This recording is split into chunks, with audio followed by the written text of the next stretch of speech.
Hi everyone, welcome back to my YouTube channel. In case you forgot, my name is Luna and I'm so glad that you are joining me here today. In this video, I'm going to talk about an important topic. It is something we all think about at some point, how to change your life. If you clicked on this video, I assume it's because you're feeling stuck, overwhelmed, or you just want to live more intentionally. You want to be living rather than just being alive. Or you have become aware that you are not living as the best version of yourself and you want big change. I believe this topic applies to everyone. The need for personal transformation and self-improvement is universal, so it's applicable across cultures, nations, and so on. While life does naturally make us change as we go through the phases of our lives, today I'm focusing on a deliberate, conscious form of change. This is the kind of change that occurs when you decide to take control of your life and to make it better because that's what you want. So, why would someone want to make big change to their lives? There could be many reasons. Some people might feel stuck in routines that no longer serve them any good. Others might want to escape toxic environments or pursue goals that they have been putting off for years. For many, it's about wanting to feel more satisfied, healthier, and more aligned with their true selves. Whatever the reason may be, there is no wrong or right reason, but it must be you who want to bring on the change to your life. It can't be because society says you must, or some authority figure, or all your friends say you must change your life. It must be you who really want it in order for the change to be successful.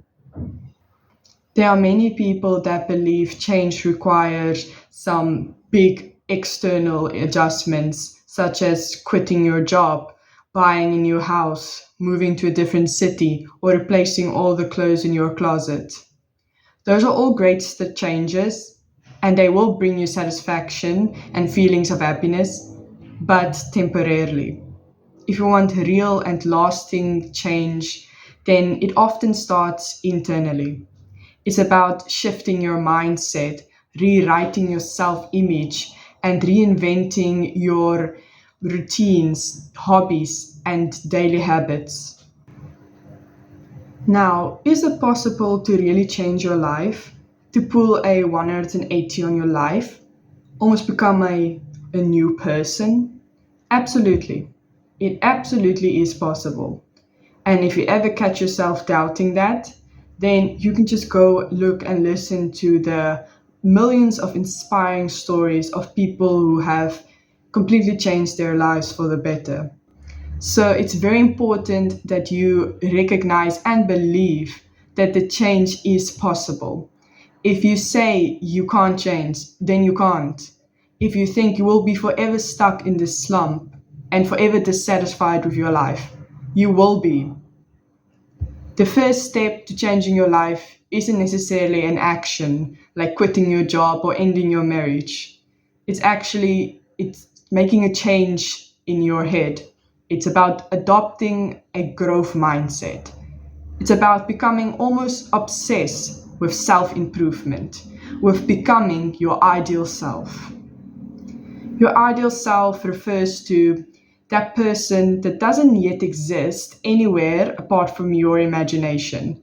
That person you want to be. This person has all the qualities you strive to have. And it's very important that you have a clear image of your ideal self if you are serious about changing your life for the better, about becoming a better person. Because you need to know what your end goal is in order to really feel motivated and to know which steps to take to get there. In case you don't know what your ideal self like is yet, that's okay. You just need to take the time to reflect, like really deeply reflect. Who do you want to become? What do you want to be like? And in this world where we have more freedom than they had a few years ago, it often is quite difficult for people to decide who do they want to be because there are so many options. It's important then that you really use your imagination as a way to almost live in your head the lives of many versions of yourself. You could imagine yourself having a certain job, living in a certain country, behaving in a certain way, interacting with certain people, having certain relationships. And you can then pay attention to how does it make you feel when you imagine yourself living as this imaginary version of yourself. And then after imagining many versions of yourself, and you must make sure those versions are realistic, you must choose one of them and go for it. Strive to be like this person. Now, how do you know which one of the imagined versions of yourself is the one to go for? Well, there is no way to know because you don't know what the future holds. And over time, this ideal self might change. You might decide that, that I imagined is actually not realistic. So then you might adjust it a little bit. And that's okay. Your ideal self is not set in stone, but they have to have some detail so you can know what to strive for. One way to know which one of the imagined versions you should go for is when you thought of this version of yourself, it evokes something in you. You just felt this excitement and purpose wake up in you. You had goosebumps just thinking about this person. It's difficult to explain, but when you think of the person that you want to be, you will know it. You will feel it. When you are imagining your ideal self, it is, like I mentioned, important to be realistic, but also don't think too small. There's almost no limits to the human's imagination and to what we can achieve, especially with the freedom we have today. So I want you to think big goals, big jobs, big relationships. I want you to really imagine what you desire and not what society says you deserve or what your parents think you should do or what other people want for you. Just what do you want to be like? If there wasn't any limitations, who would you be? And you might think that this future version of yourself, this ideal version of yourself is crazy. It's almost impossible. It is very exciting when your ideal self is quite different from your current self, because that means that there's a lot of change you need to make. There's this big goal for you to strive to. Sure, that's also intimidating, but exciting, because just imagine how great would it be when you become your ideal self, or at least half like your ideal self. That excitement will keep you going. Even through the hard times, you will be excited because it means that you are putting in the work, you are taking the steps towards this ideal self. Even if your ideal self, although realistic, is still a really incredible person who has achieved incredible things, it is still possible for you to become this person. I truly believe that. I really believe that if you fully commit yourself, you can become your ideal self. And you'll be doing the world a big favor. You can absolutely create the life you want. You can become the person you wish to be. You deserve that. Remember to be careful to not fall into the trap that many have. Many people spend a lot of time imagining who their ideal self is and what their person is like. They imagine what they want their lives to be like and what change they wish to bring in order to be more satisfied and happy. They write down their goals, they make Pinterest boards, or read a lot of self-help books, but they never actually bring on the change. They never get to the action part, the doing part. It is important to start by thinking about the change, but eventually you need to move on to the part where you actually bring on the change. I understand why people get stuck in what I like to refer to as binge thinking or maladaptive daydreaming. That is spending hours just daydreaming about their ideal life and ideal self. You dream about the outcomes, what your life will be like after you've bring on all the change you want to. It is good to use your imagination to figure out what do you actually want, so you have an end goal to strive towards. But eventually you will have to move on to the more difficult part, the action part, where you actually bring on the change.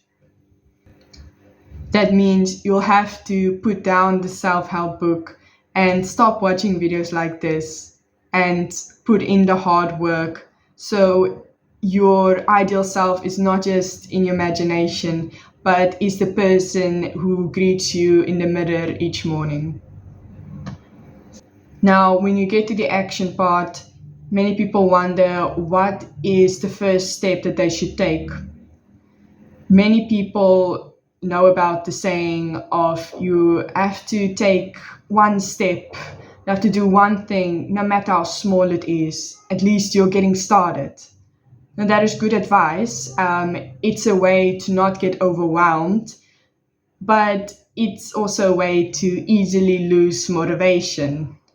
So I think that bringing on little changes doesn't work for everyone. There's another approach, the one I took, that worked well, and that is taking one really big step. It's making one big change in your life, like getting rid of a really bad habit, such as smoking, or adopting a really difficult but healthy habit, such as waking up at 5 a.m.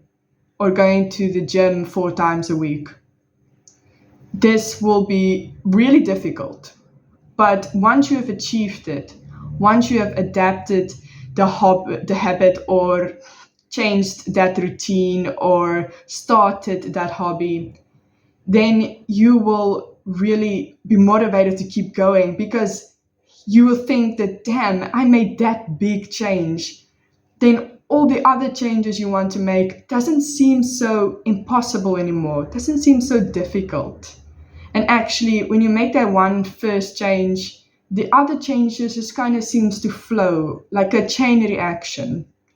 If you start getting up at 5 a.m. on weekdays, you will have time to exercise before you go to school or work or whatever. And then because you started exercising, you will see changes in your body, and you'll realize that, oh, but getting a fit and healthy body is not just about exercising, it's also about eating healthy. So then you start paying attention to your diet and you make improvements to your diet. And then this chain reaction just keeps going. And then before you know it, you've made all the changes that you once thought was impossible, that only other people can achieve. Let's be real. Change is difficult. It's not something that just happens overnight, and it's not smooth sailing. It is uncomfortable and unnatural. You might even question whether it's really worth it. But over time, it will just become a part of who you are and the way you live. And then you'll look back and think, but how did I not live like this? How was there a time where I behaved differently, where I didn't have this hobby, where I didn't have this habit, where I didn't live out this routine? There's this excellent quote about change that I want you to remember. It goes like this: change is hard at first, messy in the middle, and gorgeous at the end. I think that this short and simple quote perfectly captures the experience that people go through when they bring big change to their lives. At first, it is ridiculously difficult, and you question whether it's even possible. In the middle, it's really messy. Like sometimes you successfully do it, other times not. Other times you feel like giving up. Other times you're so motivated. You feel like, yes, you got this. But then after time, it is gorgeous. This routine, this habit, this hobby, whatever it is, just becomes a part of who you are and the way you live. And then you can't even live without it anymore. It has just become a part of you. While you are making big changes to your life, don't be scared of going through trial and error. It is okay if you don't know exactly which hobbies, routines, or habits you want to adopt. You can try something and see how it goes. You might just discover a unknown passion, or part of you, or a talent that you didn't know you had. And there's no such thing as a hobby that or habit or skill or routine that isn't applicable or isn't appropriate for you. No, no, no. You can experiment and try anything. That is the wonderful freedom that you have as someone who has become aware that they want change in their life and who are now going to commit themselves to making the change real. So, how do you know if you've made some progress? Well, it's difficult to say because the change that you want is highly subjective. And the way you view the change you have brought on is also very subjective. But from my experience, a way to know is if you feel discomfort, lost, or you crave to be alone often. Maybe you're not talking so much with your friends anymore. Maybe you have placed some distance between people who you care about and people who you know care about you, such as your parents. That is all okay. It is part of the progress. It's the messy part in the middle. And it means that you have disconnected with your older self, the self that you were not satisfied with, the one living the life that you felt could be improved. And you've made some progress. So now you're here in the middle. That's a bit messy. But eventually you'll get to the gorgeous part. You'll get to your ideal self and the life you want. It's difficult to know when you've reached that person, but it kind of happens without noticing, and then you'll look back and then you'll see that you have succeeded. But the thing is, it will require a lot of hard work, but just don't give up, because hard work almost always is rewarded, just not right away, especially when it comes to changing who you are and the way you live. A lot of the self-help books or videos on YouTube, they make it seem like change is something that should happen right away. If you did it the right way and you followed the right methods, then you should immediately feel different and live differently and become the person you want to be. Not quite. It takes time, like a lot of time. I mean years. So don't let the time that it will take discourage you. The progress of changing yourself and your life, you can also enjoy it, even the hard times, because it means that you will become the person you want to be. And actually, we never truly reach that end goal of becoming our ideal self. To be very honest and realistic, we only become kind of like our ideal selves because by the time we reach that person, we've already set new goals for ourselves and imagined a new ideal version for who we want to reach when we go to our next phase in our lives. And that's good. That keeps us alive. The most alive and satisfied people are people who strive to be better than who they were yesterday. People who have a goal, someone they want to be. People who love to learn and to improve themselves. Now, that doesn't mean that they are not happy with who they are at the moment. They are proud of who they are and all the change they have made, because they can see they are much better than who they used to be. But they're never quite 100% satisfied with their lives. So they always believe that there's room for improvement. And that's what keeps them going. It is exciting to have a goal and then to reach that goal. And at the same time, you inspire people around you and make the world a better place. Something that plays a key role in bringing on the change that you want is motivation. Motivation is important for getting through the hard times and the messy part in the middle, and ensuring that you don't give up. In my next video, I'll be talking about the secret to staying motivated. Thank you so much for watching. I hope I see you in my next video. Until then, take care of yourself and keep striving to be the best version of you.